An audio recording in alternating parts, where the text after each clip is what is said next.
অনেকেই আছেন যারা বাড়িতে রেস্টুরেন্ট স্টাইলে পিৎজা বানাতে পারেন না। আজ আমি আপনাদের সাথে পারফেক্ট একটা পিৎজা ডো এবং একেবারে জুসি একটা পিৎজা শেয়ার করতে যাচ্ছি। দেখে বুঝতে পারছেন কতটা লোভনীয় আর টেস্টি হয়েছে। আমার এই রেসিপি ফলো করে যদি আপনারা একবার এই পিৎজাটা বাসায় বানান, সবাই এর ফ্যান হয়ে যাবে। প্রথমে আমি এখানে গরম দুধ নিয়েছি। আমি এখানে দুধটাকে প্রথমে একটু জাল দিয়ে তারপর হালকা একটু ঠান্ডা করে নিয়েছি। আমি এখানে 1 কাপের মতো দুধ দিয়েছি। এবার দিয়ে দিচ্ছি একটু চিনি আর ইস্ট। আমি এখানে দুইটাই 1 টেবিল চামচ পরিমাণ ইউজ করেছি। এবার একটা চামচের সাহায্যে খুব ভালোভাবে নেড়েচেড়ে ইস্ট আর চিনিটাকে মিশিয়ে নিচ্ছি। এবার এটাকে একটা সাইডে রেখে দিচ্ছি। এবার ডো তৈরি করার জন্য এখানে আমি 2 কাপ আটা নিয়েছি। আজকে আমি আপনাদের সাথে পিৎজাটা শেয়ার করছি আটা দিয়ে।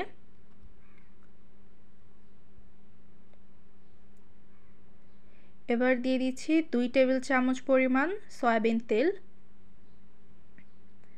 এবার এটাকে খুব ভালোভাবে হাতের সাহায্যে মেখে নিচ্ছি। হাতের এই তালু দিয়ে খুব ভালোভাবে ঘষে ঘষে মেখে নিতে হবে। দেখতে পাচ্ছেন এটা কিরকম হবে। এবার সেই রেস্টে রেখে দেওয়া দুধটাকে অল্প অল্প করে এর ভিতর দিব আর মাখাবো।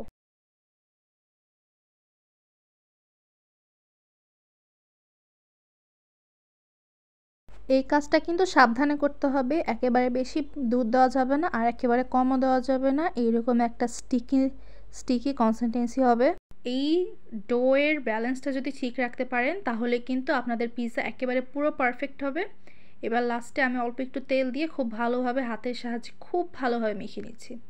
হাতের এই তালু দিয়ে খুব ভালোভাবে ডোলে ডোলে মেখে নিতে হবে যাতে এটা খুব সুন্দর করে সফট হয় আর অনেকটা ফ্লাপি হয়ে যায়। আমার ভিডিও দেখে বুঝতে পারছেন কিভাবে আমি কাজটা করছি। এটাকে খুব ভালোভাবে একটু সময় নিয়ে 5 থেকে 6 মিনিট সময় নিয়ে হাতের তালুর সাহায্যে মেখে নিতে হবে। এবার আমি এটাকে রেস্টে রাখবো, সেই জন্য এটাকে গোল করে নিচ্ছি। এইভাবে হাতের সাহায্যে মুড়িয়ে মুড়িয়ে গোল করে নিচ্ছে।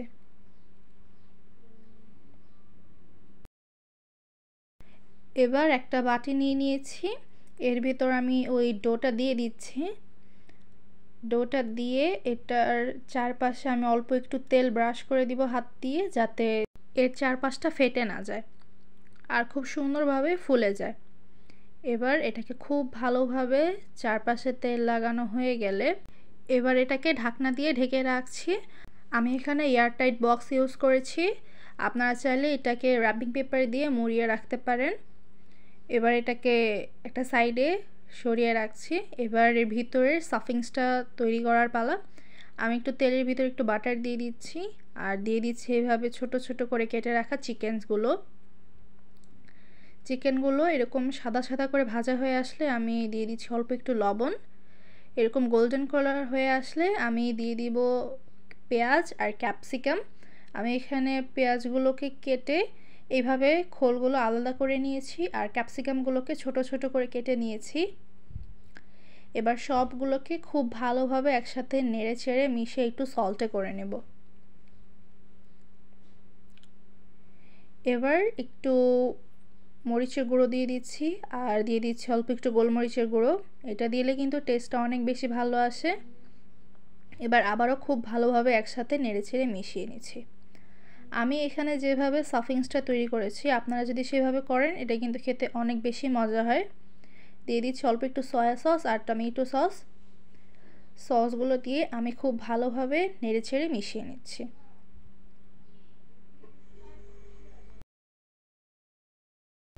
এবার আমি দিয়ে দিচ্ছি একটা সিক্রেট জিনিস, যেটা দিলে পিৎজার উপরে স্টাফিংসটা কিন্তু অনেক বেশি জুসি হয় এবং খেতে অনেক বেশি ইয়াম্মি হয়।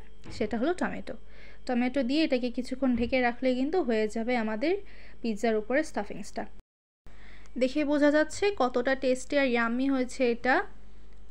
টমেটো দেওয়ার কারণে কিন্তু এটার উপরে যে স্টাফিংস সেটার টেস্টটা কিন্তু অনেক বেশি বেড়ে যাবে। দেখেই বুঝতে পারছেন এটা কতটা ইয়াম্মি হয়েছে। এবার পিৎজার ডোটা রেডি করার পালা। এটা কিন্তু একদম পুরো ফুলে গেছে, দেখতেই পাচ্ছেন ফুলে কতটা বড় হয়ে গেছে। আমি কিন্তু এটাকে অনেক কাপড় দিয়ে একসাথে ঢেকে রেখে দিয়েছিলাম। এবারে ভেতর থেকে হাওয়াটা বের করে আবারও খুব ভালোভাবে মথে নিচ্ছি যাতে এটা অনেকটা সফট হয়ে যায়। হাতের সাহায্যে খুব ভালোভাবে 2 হাত দিয়ে ভালোভাবে মথে নিচ্ছি। পিৎজার এই ডোটা যতটা ভালো করে মাখবেন পিৎজা খেতে কিন্তু ততটা বেশি মজা হবে।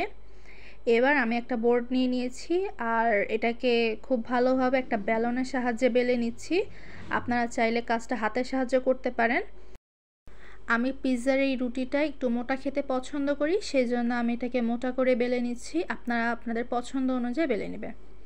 এবার এটাকে হাতের সাহায্যে একটু স্প্রেড করে দিচ্ছি যাতে ছোট না হয়ে যায়, কারণ এই রুটিটা বেললে কিন্তু এটা ছোট হয়ে যাবে।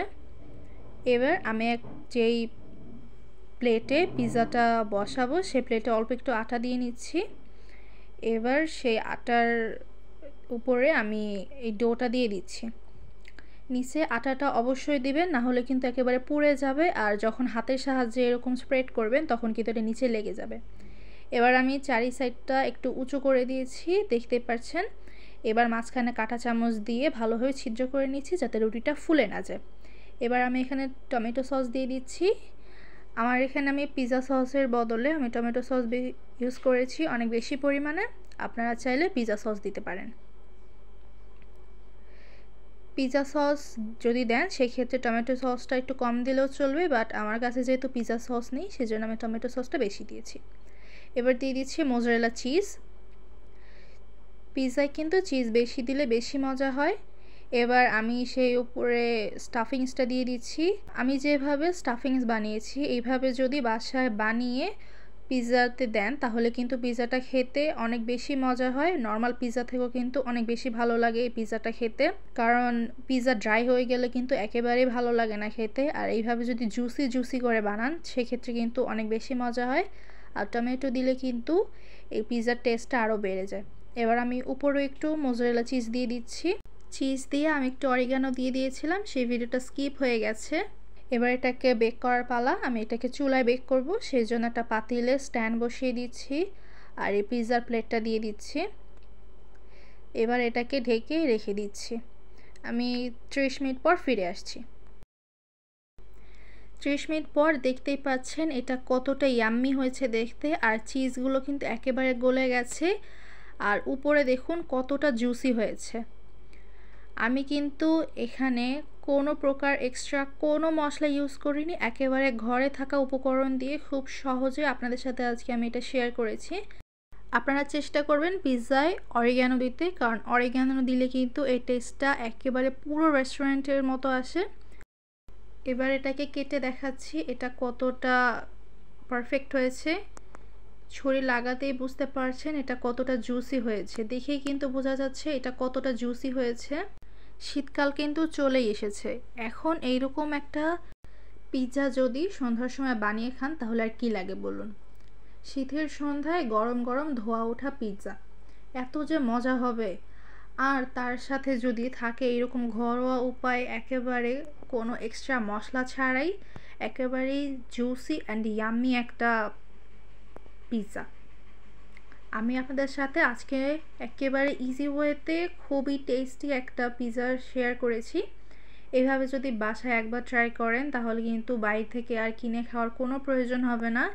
এইভাবে বাসায় একবার হলেও ট্রাই করে দেখবেন, আর কেমন হয়েছে খেতে সেটা কিন্তু অবশ্যই আমাকে জানাতে একদমই ভুলবেন না। বাসায় একবার হলেও এইভাবে ট্রাই করে দেখবেন।